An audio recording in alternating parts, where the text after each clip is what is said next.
कुछ देर के बाद औरत अपना सुंदर बदन लेकर नाइटी पहनकर रामू की ओर आ रही होती है। बाथरूम में ले जाकर वो रामू के सारे कपड़े उतार देती है। रामू भी नौजवान था, उसके खून में जोश तेजी से बढ़ रहा था। कमरे में नौजवान रामू उसके गोरे बदन को अपनी नग्न आंखों से निहार रहा था। नीचे से उस औरत की नंगी नंगी टांगे दिखने लगी। रामू ने कभी पहले ऐसे चरम सुख की प्राप्ति नहीं की थी। हेलो दोस्तों, आज मैं आपके बीच एक ऐसी रियल स्टोरी लेकर आया हूं जिसे देखने के बाद आपकी आंखें फटी रह जाएंगी, क्योंकि स्टोरी है ही ऐसी जो आपको बहुत दिलचस्प लगेगी। वीडियो स्टार्ट करने से पहले हमारे छोटे से चैनल वर्ल्ड ऑफ मेंटल को सब्सक्राइब करें, जिससे कि हमारी वीडियो सबसे पहले आपके दिलों के पास पहुंच सके। वीडियो पर लाइक्स व कमेंट्स जरूर करें। तो आइए अपनी दिलचस्प कहानी की ओर बढ़ते हैं। एक छोटे से गाँव में रामू नाम का एक जवान 24 साल का लड़का रहता था। वह गाँव का सबसे गरीब लड़का था। उसके पास न तो अच्छे कपड़े थे, न ही खाने के लिए भरपेट भोजन था। उसका घर एक पुरानी झोपड़ी जैसा था, जो बरसात के मौसम में टपकता था और गर्मी के मौसम में झुलस जाता था। और माता पिता छोटे से किसान थे, जो अपनी जमीन से मुश्किल से 2 वक्त का भोजन जुटा पाते थे। रामू गरीबी से तंग आ गया था, उसे कोई रास्ता नहीं दिखाई दे रहा था। तब एक दिन रामू गरीबी से तंग आकर अपना गाँव छोड़कर शहर चला गया। रामू ने शहर जाकर रिक्शा चलाना शुरू किया। रामू की जिंदगी में भूकंप तो अब आता है। शहर में रामू को कोई भी औरत या लड़की देखती तो उसका मन ललचाने लगता। ये सब देखकर रामू परेशान हो गया था। रामू सोचता कि ना मैं अच्छा लगता, ना मेरे पास कपड़े,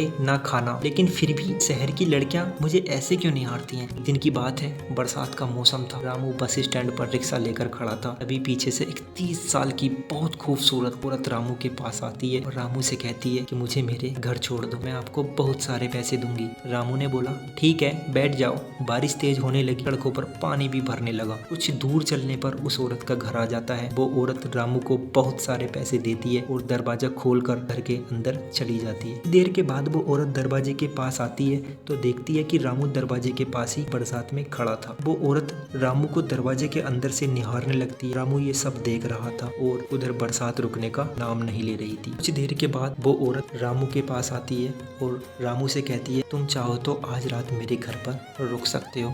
उधर बरसात भी तेज हो रही थी। रामू ने कुछ देर सोचने के बाद फैसला ले ही लिया कि रुक जाना चाहिए। रामू डर के मारे कांप रहा था। तभी वो औरत रामू के पास आती है और उसका हाथ अपने हाथों में ले लेती और कहती है रो मत, मेरे घर में कोई नहीं रहता। रामू औरत को अपने बारे में सब कुछ बताता है। कुछ देर के बाद वो औरत रामू से कहती है कि तुम यहाँ बैठो, मैं नहा कर आती हूँ। कुछ देर के बाद औरत अपना सुंदर बदन लेकर नाइटी पहनकर रामू की ओर आ रही होती है। ये सब रामू देख रहा था। वो औरत रामू का हाथ पकड़ती है और बाथरूम की ओर ले जाती है। बाथरूम में ले जाकर वो रामू के सारे कपड़े उतार देती है और अपने हाथों से रामू को नहलाने लगती है। रामू उसके घर में होने पर कुछ नहीं बोल सका। फिर रामू को नए कपड़े पहनने के लिए दिए। कुछ देर के बाद दोनों ने खाना खाया। दोनों सोने के लिए बेडरूम में जाने लगे। तभी रामू ने हाथ छुड़ाते हुए कहा नहीं, मैं बाहर ही सो जाऊंगा। औरत बोली आज रात तुम मेरे हो और ये ना भूलो कि मेरे हाथ में हो, मेरे घर में हो। रामू चुप हो गया और वह औरत के पीछे पीछे उसके कमरे की ओर बढ़ने लगा। अब दोनों रूम में चले जाते हैं। तभी वो औरत रूम के दरवाजे को बंद कर देती है और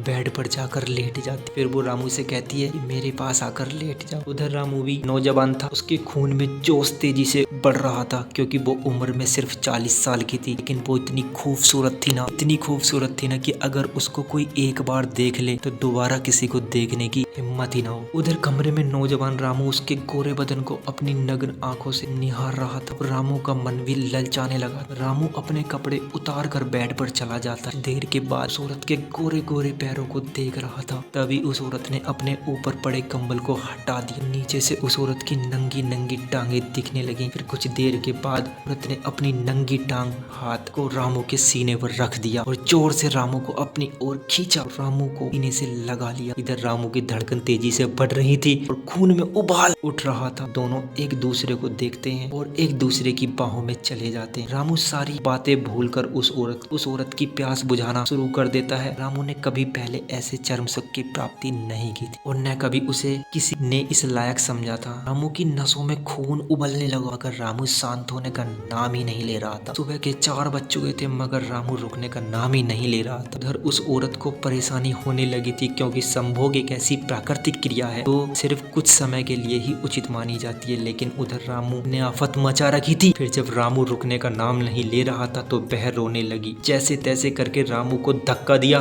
कमरे से बाहर आ गई और कमरा बाहर से लॉक कर दिया। सुबह के 6 बज चुके थे और कमरे का दरवाजा खोलती है, देखती है रामू एक कोने में बैठा रो रहा था। अब उसे वे औरत देखती है और उसके पास जाती है, उसे उठाती है और ऊपर लेकर और बाहर लेकर आती है। वो औरत रामू से कहती है, तुम रो क्यों रहे हो? रामू कहता है, मैं इस कमरे में कैसे आया? तब औरत कहती है, मैं लेकर आई थी। तब रामू और जोर जोर से रोने लगा, कहता है, तुमने मेरी इज्जत लूट ली। रामू इतना कहकर जोर जोर से रोने लगता है। औरत रामू से कहती है, तुम्हें कुछ याद नहीं रात क्या हुआ? रामू कहता है, मुझे पता होता तो मैं आपसे क्यों पूछता। इतना सुनते ही औरत को जोर का धक्का लगा और वो सोचने लगी कि रामू को कुछ पता नहीं, लेकिन उस पर कोई बुरी आत्मा का साया है जो संभोग की क्रिया करने पर ही आती है। रामू की इस चीज का फायदा उठाना चाहती थी। औरत रामू की इस चीज का फायदा उठाना चाहती थी क्योंकि उस औरत की बहुत सी ऐसी सहेलियां थी जिनके पति औरतों को भरी जवानी में अधूरा छोड़ गए थे। फिर वो रामू को बहुत सारे पैसे देती है और रामू पैसे लेकर वापस चला जाता है बस स्टैंड पर। अब वो औरत उन सभी औरतों से मिलती है और रामू के बारे में बताती है। जब वो औरतें रामू की बात सुनती हैं तो बड़ी खुश होती हैं क्योंकि उनकी बरसों की प्यास बुझने वाली थी। सारी औरतें रामू से मिलने की बात करती हैं। वो 30 साल की औरत कहती है ये बात रामू को पता नहीं चले। अब एक योजना बनाती है कि पहले हम दो जाएंगी फिर हम दो जाना, मतलब दो दो करके सारी रूम में चले। रात होती है, शाम के 7 बज चुके। रामू वही बस स्टैंड पर अपने रिक्शे को लेकर खड़ा था। पीछे से 2 औरतें आती हैं, रामू को चलने के लिए बोलती है। रामू दोनों को रिक्शे में बैठा कर चलने लगता है। घर पहुँचते पहुँचते रात होने लगती है। रामू जैसे ही घर के आगे पहुँचता है,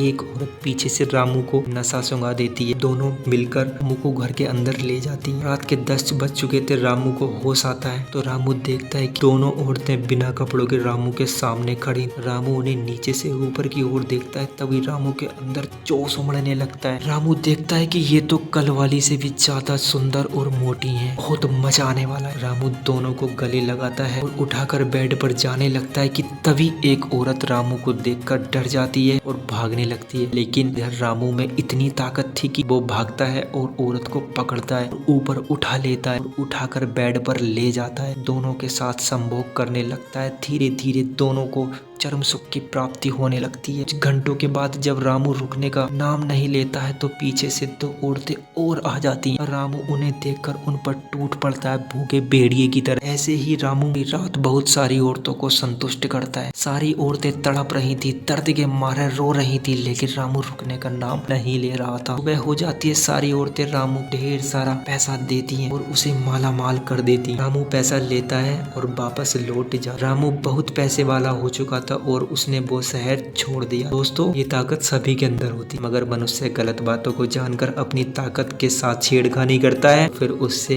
ये शक्ति दूर हो जाती है। कि संभोग एक ऐसी क्रिया है जिसका आनंद मनुष्य ही नहीं, पशु पक्षी जानवर सभी लेते हैं और अपने अपने वंश को आगे बढ़ाते हैं। लेकिन आजकल के मनुष्य में भी शक्ति समय से पहले ही क्षीण हो चुकी है, क्योंकि आज के मनुष्य में सहन शक्ति नहीं है। थोड़ी सी उत्तेजना बढ़ी, तुरंत वह अपनी शक्ति को नष्ट कर देता है। फिर आगे चलकर हमें एहसास होता है कि हम तो कुछ बर्बाद कर चुके हैं। रामू के अंदर भी कोई ऐसी अलग बात नहीं थी, वो बस जान चुका था मुझे ऊपर वाले ने मनुष्य जाति में जन्मा है, मैं कुछ भी कर सकता हूँ। तो दोस्तों, अगर आप ऐसी ही वीडियो आगे भी चाहते हैं तो हमारे चैनल वर्ल्ड ऑफ मेंटल को सब्सक्राइब करें, वीडियो को लाइक करें, वीडियो पर कमेंट करें और हमें जरूर बताएं कि वीडियो का सबसे अच्छा पार्ट कौन सा। वीडियो को ज्यादा से ज्यादा शेयर करें। जो व्यक्ति हमारी इस वीडियो पर सबसे ज्यादा कमेंट करेगा दीपावली, तो उसको मिलेगा रिचार्ज बोनस। शाम 5 बजे उसके रिचार्ज के पैसे उसके अकाउंट में सेंड कर दिए जाएंगे। तो आपके पास दोस्तों दीपावली तक का टाइम है, सबसे ज्यादा जो कमेंट करेगा उसको रिचार्ज बोनस जरूर मिलेगा। तो बनी रहिए हमारे चैनल पर।